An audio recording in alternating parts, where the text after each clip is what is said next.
मैं हूं फैयाज, आंखों देखिए में आपका स्वागत है। आज हमारे स्टूडियो पर फर्स्ट टाइम महागामा विधानसभा नंबर 18 से पर्चा खरीदे हैं और अपनी लाइफ में, अपने जीवन में फर्स्ट टाइम ये एमएलए कैंडिडेट होना चाह रहे हैं, एमएलए का इलेक्शन लड़ना चाह रहे हैं। मैं इन्हीं से पूछना चाहूंगा, इससे पहले जैसा कि पता चला कि कांग्रेस का झोला तकरीबन 30 सालों से इन्होंने ढोया, लेकिन 30 साल के बाद ये अचानक मुंड बना लिए कि मुझे ऊपर और भी आगे बढ़ना है और ऊपर चढ़ के लोगों का सेवा करना है। मैं इन्हीं से सवाल करूंगा, इन्हीं से पूछूंगा। सबसे पहला सवाल सर, अपना परिचय बताएंगे सर? मेरा नाम अख्तर हुसैन है और मेरा घर घाट गमरिया है, महागमा प्रखंड में, और महागमा विधानसभा का मैं प्रत्याशी भी रहने वाला हूँ, गोड्डे जिला का रहने वाला हूँ। सर, क्या ऐसी मुसीबत आई कि 30 साल के बाद पार्टी छोड़कर पहला आप अपने जीवन में फर्स्ट टाइम कैंडिडेट होना चाह रहे हैं, एमएलए कैंडिडेट? देखिए, सबसे पहली बात है, मैं कांग्रेस पार्टी में अमूमन 30 साल समय दे चुका हूँ। मैं कांग्रेस पार्टी के सबसे पहले जब हम पढ़ाई लिखाई करके आए तो मैं यूथ कांग्रेस में प्रखंड अध्यक्ष महागमा रहा। करीब मैं 4 साल तक महागमा प्रखंड यूथ कांग्रेस में रहा। उसके बाद मैं फिर प्रखंड अध्यक्ष महागमा रहा। उसके बाद मैं फिर जिला में गया, फिर जिला में मैं सेक्रेटरी रहा।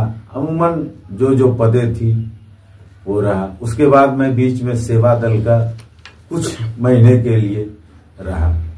उसके बाद मैं प्रदेश में प्रदेश सचिव था और अभी वर्तमान में मैं प्रदेश डेलीगेट, प्रदेश प्रतिनिधि के रूप में कांग्रेस पार्टी में था। मैं कांग्रेस पार्टी में मैं आवेदन दिया टिकट के लिए। मैं प्रदेश अध्यक्ष को कहा, बहुत हो गई है हम लोगों को दिन, और हम लोगों का वोट अमूमन 34% से अधिक है, मतलब 1,32,000 31,000 के लगभग है। यानी महागामा विधानसभा में 34% मुस्लिम वोट्स हैं। यस। तो हमने कहा, इसलिए अभी जो वर्तमान में विधायक है उनका जब हम लोग आकलन करते हैं, जब हम अपने कौम में जाते हैं, जब अपने वोटर में जाते हैं, तो अंडर करेंट उनके खिलाफ है कि नहीं, माइनॉरिटी को इसने धोखा दिया है, माइनॉरिटी को सम्मान नहीं दिया है, माइनॉरिटी के साथ कोई भी विकास का काम नहीं किया है। और उन्होंने ये भी कहा आम मतदाताओं, आम रुझान माइनॉरिटी का, कि 70 साल से आप लोग कांग्रेस पार्टी में थे, लेकिन आप लोग क्या कर रहे थे, ये पब्लिक का हम लोगों पर सवाल था। तो हमने कहा क्या हुआ, जब उसने हमको अपनी पीड़ा बताई, चूंकि हमको तो दूसरे का चश्मा लगा हुआ था कांग्रेस पार्टी का, तो हमको सब कुछ वैलिज लग रहा था। लेकिन जब उसने बताई, आप पीड़ा कहानी सुनाई, जब हमने गांव-गांव घुमा, अपना सर्वे किया, तो 70 साल में कांग्रेस ने अल्पसंख्यक को समाज में महागमा विधानसभा में ठगा है। कभी उसके साथ कोई फैसला उचित नहीं किया। जब मैं बहुत सोच विचार किया, तब मैं पार्टी को कहा कि मैं आवेदन दिया हूं।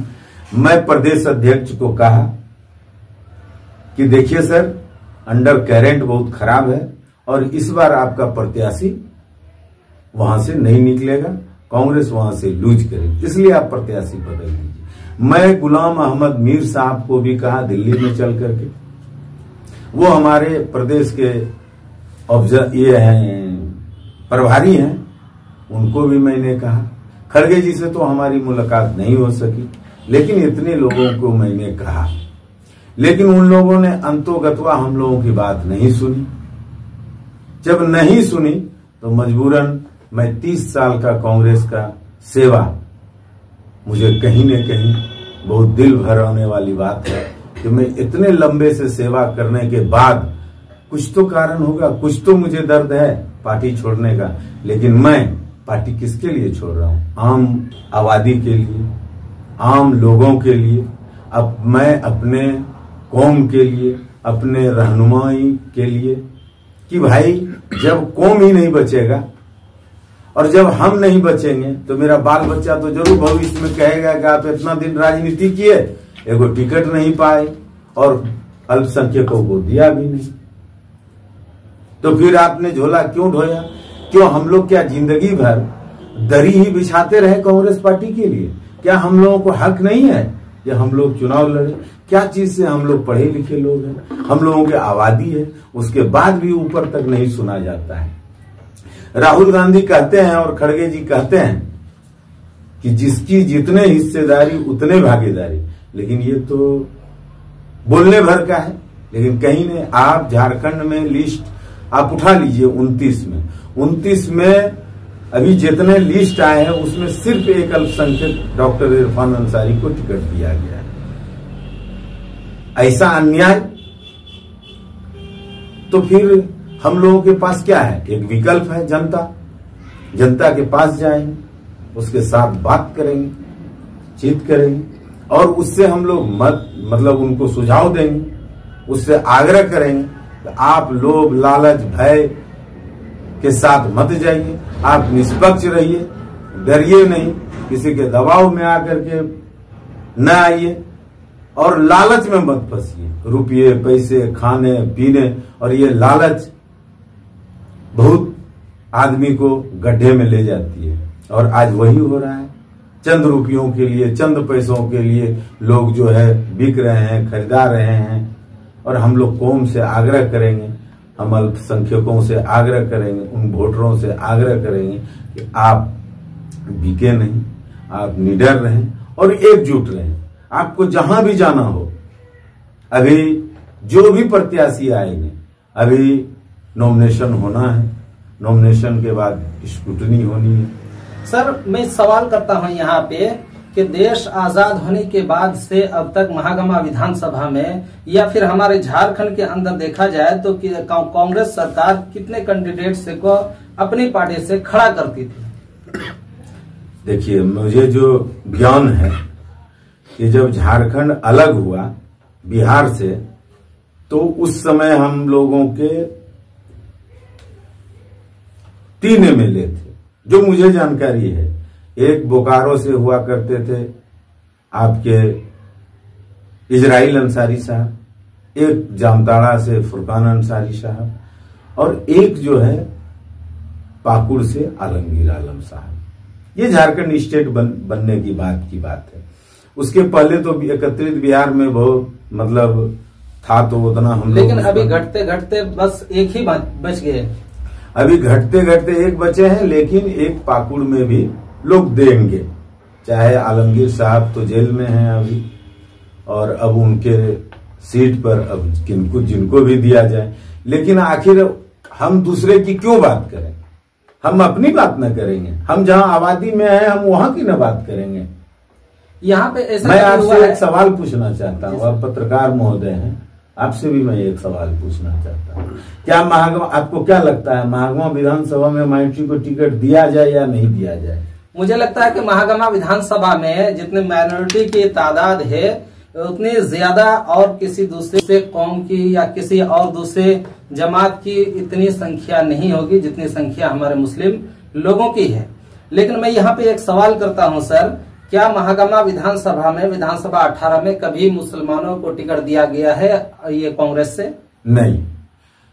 देखिए, उस समय की जब बात है, जब यहाँ कांग्रेस पार्टी चुनाव लड़ती थी, तो ये सीट को ओबीसी मान के दिया। तभी आबादी हमारी कम थी, तभी रहनुमाएं हमारे नहीं थे, हम दबे कुचले थे, हमको ज्ञान नहीं था, हम पढ़े लिखे लोग नहीं थे, हम काउंटर एफिडेविट नहीं दे पाए, हम काउंटर फाइट नहीं कर पाए। आज हम सब चीज से सबल हैं, सब चीज से जब हम तैयार हैं तो हम मांगने का अधिकार है। जब हमको जानकारी ही नहीं थी कि हमको क्या करना है और कहां जाना है, एक हमारे नेता थे माइनॉरिटी के, उसने आवाज बुलंद की थी, वो थे अनवारुल हुदा साहब। उसने कांग्रेस पार्टी में आवाज बुलंद की थी टिकट, लेकिन यहां तो है जो आवाज बुलंद कीजिएगा कांग्रेस पार्टी में, उसको दूध में जैसे मक्खी निकाल के फेंक दिया जाता है उस तरह फेंक दिया जाता है। अगर आज हम एनआर कटाए हैं तो हमको कांग्रेस पार्टी में लोग कह रहे हैं ना कि ये डेमी है, बगावत कर लिया है, ये 30 साल से रहे हैं, ये भी आरोप लगेगी मेरे ऊपर। लेकिन हम अपने हक की बात कर रहे हैं, हम अपनी कौम की ना बात कर रहे हैं। जिनको जो बोलना है वो बोले।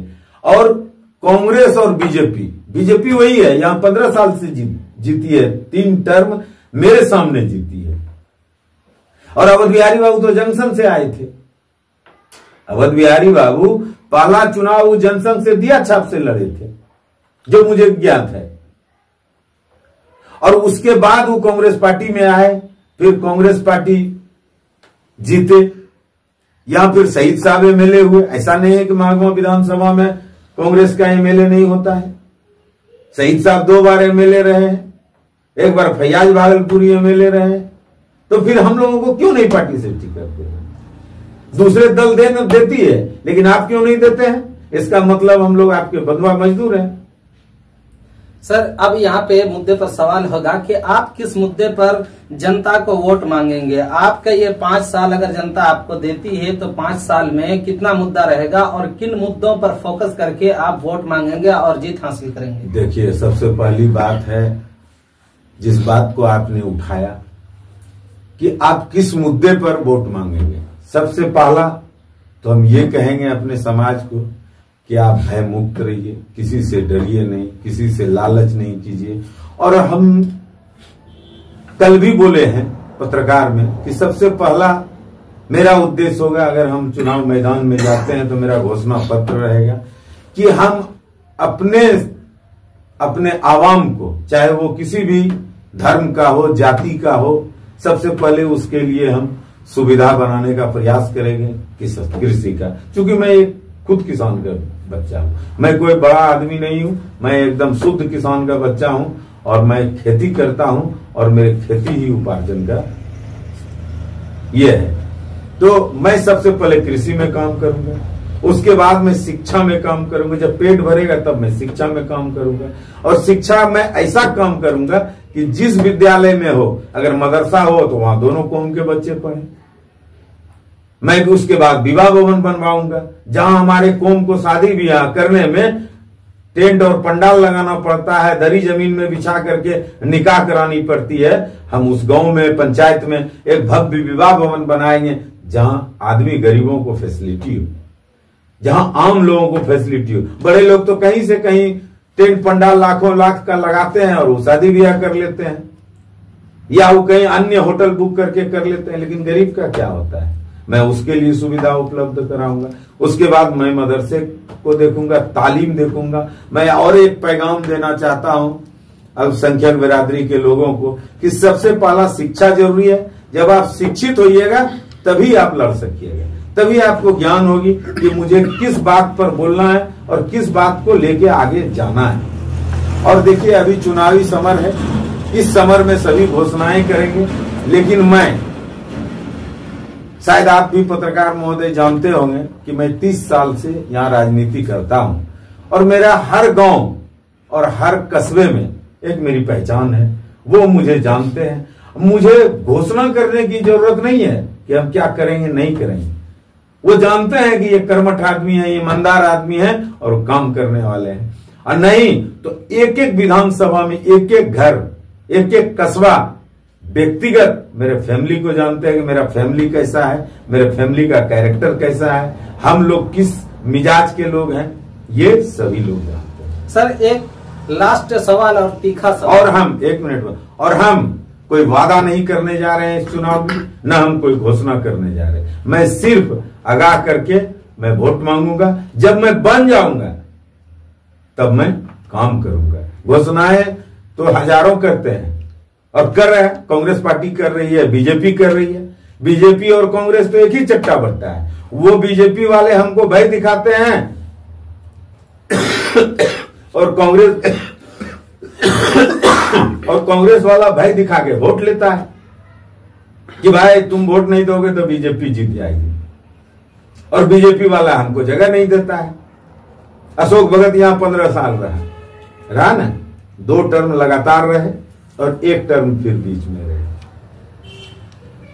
लेकिन अशोक भगत का भी या बीजेपी का भी वही हालत है, वो हमको नहीं देखता है और वो तो हमको नहीं देखता है, तो ठीक है, वो हमको नहीं देखता है, हम उसका वोटर नहीं, हम वोट नहीं देते। लेकिन हमने जिसको वोट दिया, आप कहीं भी चले जाइए, मेन रोड छोड़ करके कहीं भी चले जाइए, आपकी स्थिति आपको पता चल जाएगा। आप पत्रकार महोदय हैं, सब गांव कस्बा में घूमते हैं, एक बार सर्वे कीजिए, आप विजिट कीजिए, तब आपको पता चलेगा कि मुंह में राम और बगल में छुरी रख करके कांग्रेस वाले चल रहे हैं। आपका विरोध क्यों हम करते? जब हमको सम्मान मिल जाता, हम सम्मानित जगह पर रहते हैं, तो हम क्यों विरोध करते? और हार जीत की हम लोगों को चिंता नहीं है, हम संघर्ष करने वाले लोग हैं। हम जब 30 साल संघर्ष करके, जब आपको हमने अपना बात बताया कि हम प्रखंड अध्यक्ष, युवा प्रखंड अध्यक्ष से हम स्टेट लेवल तक गए हैं, तो मेरा बाप दादा तो कोई राजनीति में नहीं, मेरे पिताजी जो है पंचायत सेवक थे, मेरे दादा जो है शुद्ध किसान थे, और मेरे घर में सब एजुकेटेड फैमिली है। हम लोग ऐसा नहीं है कि हम लोग लेमैन हैं या हम लोग जो है किसी का डंपिंग यार्ड का आदमी है।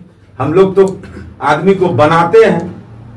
हम लोग, आप तो जानते हैं कि हम राजेश रंजन जी के साथ रहे हैं, उनका निर्दलीय में भी हम उनके साथ रहे हैं, उनके चुनाव में भी साथ रहे हैं, 2 चुनाव में साथ रहे हैं, हम अवध बिहारी बाबू के चुनाव में साथ रहे हैं, हम फुरकान साहब का उपचुनाव हो, चुनाव हो, मैं एकदम मुस्तैदी से लड़ता हूं और ईमानदारी से लड़ता हूं।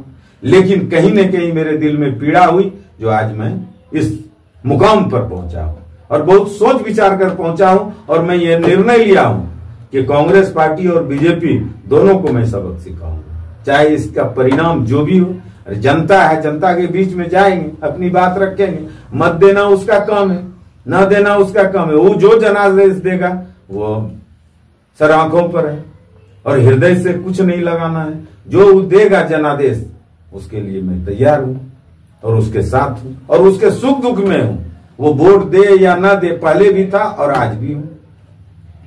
एक तीखा सवाल सर जी, ये इलेक्शन आप जो खड़े हुए हैं, ये जीतने के लिए या वोट काटने के लिए? नहीं, जीतने के लिए। ये बिल्कुल बात नहीं।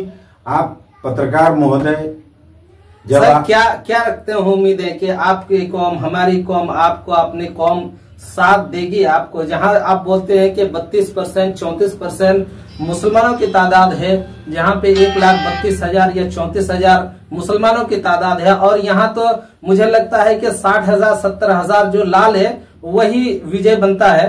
अगर आपको पूरी कौम आपके ऊपर एतमाद और भरोसा करके दे दे तो एक सॉलिड निकल जाएंगे। कौम भरोसा, उम्मीदें और एतमाद करेगी आपके ऊपर। देखिए, सबसे पहला बात है कि आप जब जाएंगे, जब उसके बीच जाएंगे, जब आपको उनको पता चलेगा कि ये फलना आदमी चुनाव लड़ रहा है, तभी तो वो आप पर भरोसा कर सकता है। और ये कोई नहीं बोल सकता है कि हम चुनाव जीत रहे हैं। और जब मैदान में जाएंगे, जब कॉन्टेस्ट होगा, जब हमारी लड़ाई शुरू होगी झंडा बैनर पोस्टर के माध्यम से, जब हमारा मैनिफेस्टो के माध्यम से लड़ाई हो, तभी तो जनता जनार्दन जो है वो किसी निर्णय पर पहुंचेगी।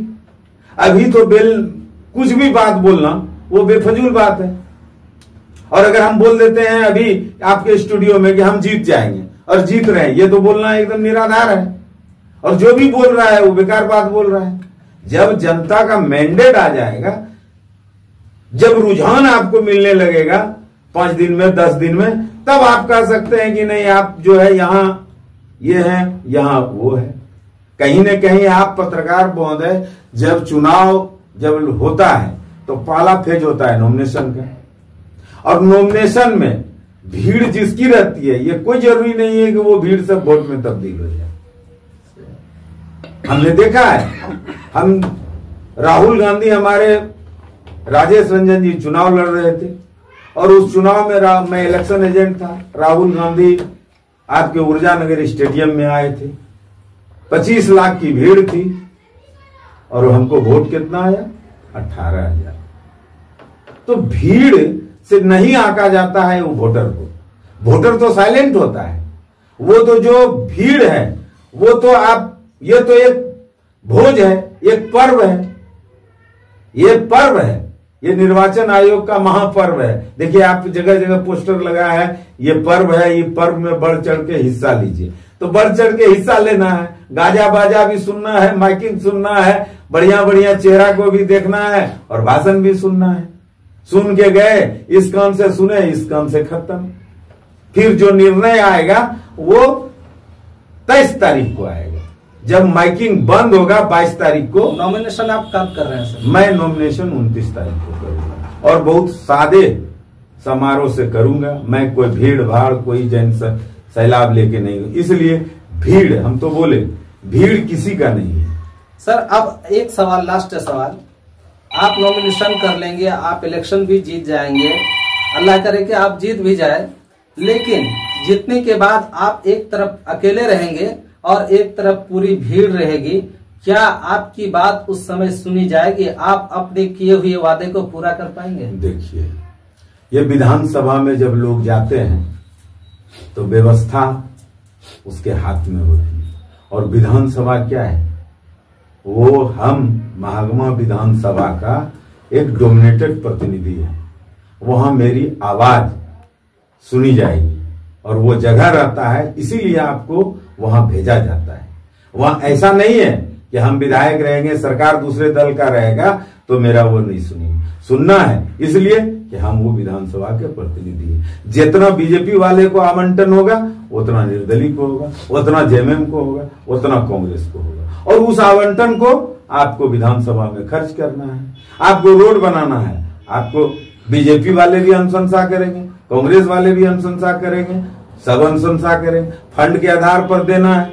और देखिए सवाल उठता है कि जो बच्चा दूध नहीं मांगता है उसको मां भी दूध नहीं पिलाती है, जब तक उसके लिए बच्चा रोता नहीं है, जब तक आप संघर्ष नहीं, जब आप सोच के ही जा रहे हैं कि हम निर्दलीय जाएंगे तो आपको वहां भी लड़ना पड़ेगा, उस हाउस में भी लड़ना पड़ेगा, तभी तो आपको हक मिलेगा। और जब आप लड़ेंगे तो आपको कुछ न कुछ पॉजिटिव रिजल्ट आएगा। ठीक है सर, बहुत बहुत शुक्रिया हमारे आंखों देखी न्यूज चैनल में बात करने के लिए। मैं लास्ट में आपसे एक और सवाल करता हूं कि आप ये 2024 का चुनाव, आप जनता से क्या अपील करेंगे? आपने 18 नंबर विधानसभा, महागमा विधानसभा क्षेत्र के लोगों से क्या आप लास्ट अपील करेंगे? देखिए, महागमा की जनता जनार्दन से मैं पहला अपील करूंगा कि आप लोग भय मुक्त रहिए, किसी से डरिए नहीं, किसी के बहकावे में मत रहिए, आप सोच समझ के फैसला लीजिए और एक ईमानदार और कर्मठ आदमी का फैसला, न कि आप किसी के बहकावे में, खाने में, पीने में लग जाइए, और आप लगते हैं और भूल जाते हैं, उसका परिणाम आपको 5 साल देखने। इसलिए मैं इन लोगों से अपील करूंगा, महागमा के मतदाताओं से, सोच समझ करके अपने उम्मीदवार को देखें, अपने परिवार के लोगों को देखें, अपने घर परिवार के लोगों को देखें, जो आपके साथ रहे, सुख दुख में रहे, आपका भला कर सके। और दूसरी बात है, आपके बात खत्म होने के बाद छोटा हिस्सा बात, देखिए अभी चुनाव में बहुत प्रोपगंडाएं होगी। प्रोपगंडाएं क्या होगी कि अख्तर हुसैन कांग्रेस छोड़ के निर्दलीय लड़ रहा है, तो बीजेपी वाले इसको खड़ा किए होंगे, ये एकदम 100% बोलेंगे। और कांग्रेस का जो लोग है, जो उनके साथ जो घूम रहे हैं, वो कहेंगे